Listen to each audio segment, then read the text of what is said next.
address that complaint when you hear that complaint? So, as it really bothers me when there isn't I think my real concern is intentionality. I have no problem with artists coming from out of town to create art. You know, we want our city to be vibrant. We want to support artists from all over the place. And at the same time, what does it mean when we're not supporting our artists at home to the same caliber? So if you're doing local art calls for folks at $30,000, but you're doing out-of-state art calls for $50,000 to $500,000, what does that say for local artists? And what does that do for our arts economy? So the other thing too is that the complaint that we often hear is, well, there isn't anyone here that's qualified. So then my response is, well, then as a government, if we had a whole group of quantity local plumbers, then we would have to have a program like, come apprentice under this plumber because we have a plumber shortage. But when it comes to artists, they don't do that same level of work. Where it's like, okay, if you're not ready to apply for a public art call at $50,000 to $100,000, we are going to bring in someone. We're going to go through these classes. We know that in the next 3 to 5 years, because these calls don't come up overnight, we know that we're going to put out another call in 2 years or in a year and a half or 18 or however long. We're going to send you, if you go through this training, you'll be ready for that, right? Like you'll get practice so that we can also be supporting our local artists, and then our local artists can go apply in other cities to do work. So then that's a shout out for us, right? Like that makes us feel good and better. But again, there's that lack of intentionality, and it's concerning when it feels like your local government, the same place that you're paying taxes like everyone else, doesn't actually want to support your professional well-being. Yeah.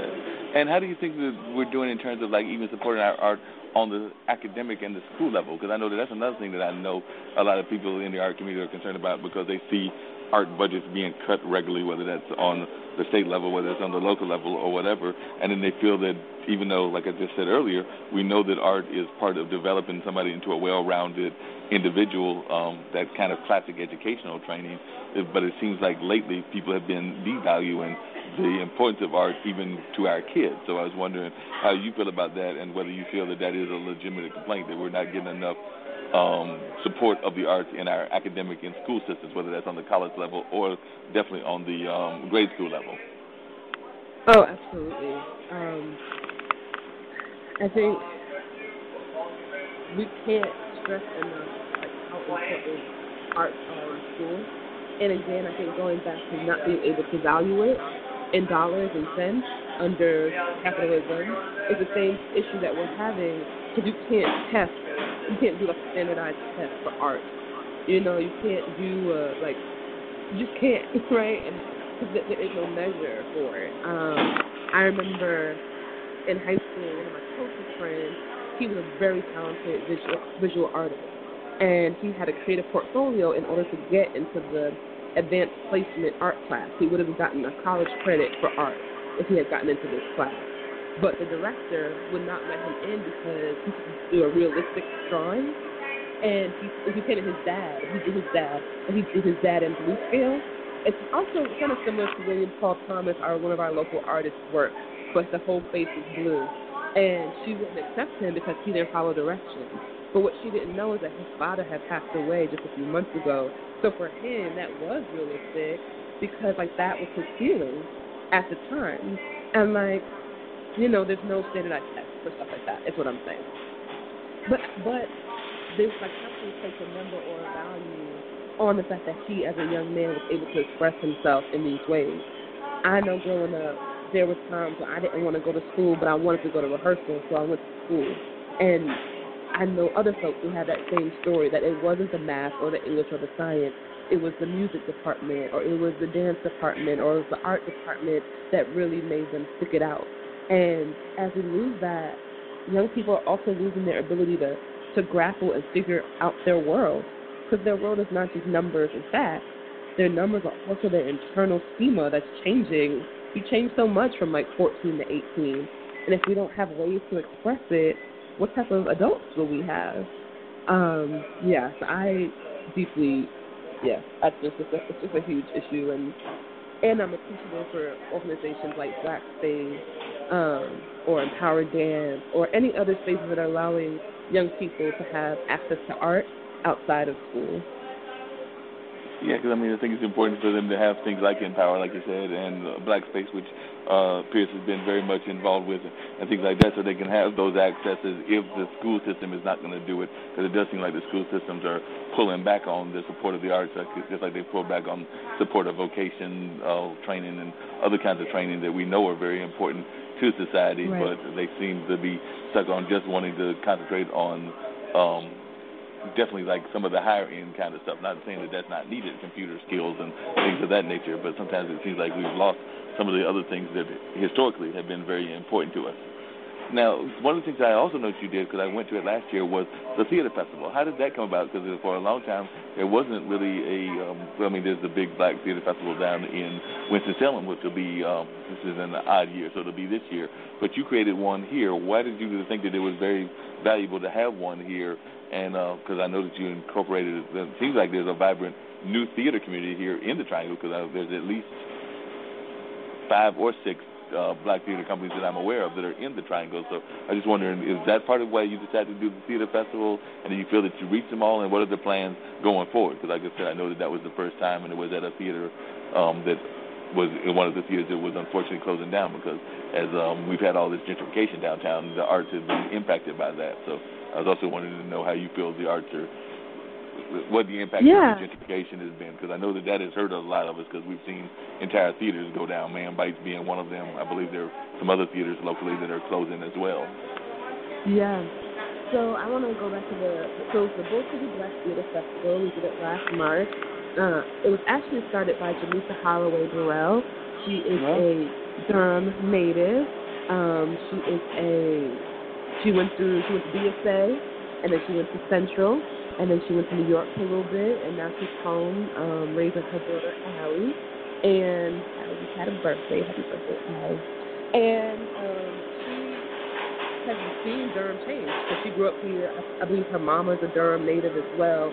So their family has been in Durham and seen Durham changing. And she's a theater artist. So she gathered a whole bunch of us, mainly Black women, and it's like, hey, y'all, I want to do this Black Theater Festival here in Durham. And Jeff and Ed, the owners of Man by Dog, they were really gracious to offer a space because of the last season. And, they were just like, yeah, let's do it to do this festival. And I'm really grateful for Jamaica and grateful for our opportunity to create and to make that space.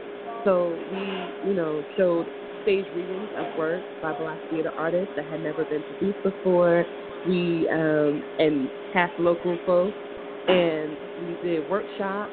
My mom led a workshop for women who wanted to perform who were over 50. We did a movement workshop. I did a movement workshop. We just had a really great time.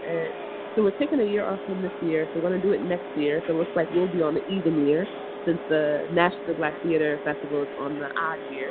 And we're really excited to continue to explore, because like you said, there is at least 5 or 6 Black theater companies in the Triangle alone. There's no dearth of Black theater, and we want to make sure that folks know that. So yeah, that's what we're up to. Why do you think there's such a good theater community in the area? I definitely think our HBCUs have something to do with that. I mean, we have, fantastic HBCUs here. I think, Central's theater program, their dance program, their jazz program, all creates an atmosphere that's just right for Black creators. A&T is down the street. A&T is one of only 2 Black Black HBCU theater companies that are accredited in theater, nationally accredited. Howard being the other one, and a lot of the students who go to A&T are from Durham. And then I think even just beyond the Black theater community, this Durham and the Triangle has had strong theaters. I mean, Raleigh Little Theater has been around since the 30s or something like that. The universities have strong theater programs. So I think that it really is true that a rising tide raises all ships. So as there have been more and more folks, particularly like with reverse migration, I'm definitely a child of reverse migration. We're coming back to the South and we're trying to figure out, especially millennials, we're getting married older, we're having children later, and because of that, we're like, okay, like, I'm chilling at home. What are my passions? What can I do? And a lot of us are finding art and theater in that space to fill our time and to want to create community in that way. Yeah, because it seems like a lot of times the theater has been one of the things that I've noticed is it seems to be the theater community creates an environment where people wind up staying. Like I said, like you mentioned, Empower, which is Nicole Oxendine. She was trained, I believe, as a kid, as a student at Hillside, and then she went and became a teacher at Hillside, and now she runs her own dance company. Wendell Tabb was, I believe, locally, at least was a Central graduate. I can't remember if he was born here, because I think he might have been born in one of the country towns and everything, but he went to Central, and then he's been the force behind Hillside Drama Department forever. I mean, he's been there for 20, 25, maybe 30 years or whatever, and he's taking his people all over the world. He's taking them to Africa. He's taking them to China. He's taking them all over the place. So it seems like a lot of times, because I know some cities will have strong programs, but the people will get their degree and vanish. But it seems to me that a lot of times our folks will, even if they vanish, they wind up coming back. Because like I said, I know Jack Kelly disappeared, went to New York. I know Irvin Truitt for a minute went up to New York before having his family and coming back and running his various theater companies that he's been involved with. But it does seem like there seems to be a draw back to the North Carolina and particularly Durham and the South for a lot of these people that have been trained here on a regular basis. Because it seems that I'm always running into people that have, even if they've left, they've come back, and that just seems to be a natural fit for around this area. Yeah, and I'm glad you brought up Mr. Tabb and that program at Hillside, because I think that's another huge reason why we have so many strong theater performers, because they've come through this program. He's been cranking folks out for over 2 decades, and I knew so many folks at A&T who came into his program. I mean, Kevin Wilson, who's nominated for an Oscar last year, he and I were in school at the same time, and he was often in theater shows, and he and I are really good friends, and I know that he attributes a lot of his artistic success to Mr. Tabb and to Hillside Theater Program. So I think that is definitely no way to understate that. And then Baba Chuck as well, like Baba Chuck being in the area and, creating this vibrant dance scene also. I mean, and I think all those things link together to create an environment where folks, especially Black folks, are really value the power of art and are looking for it.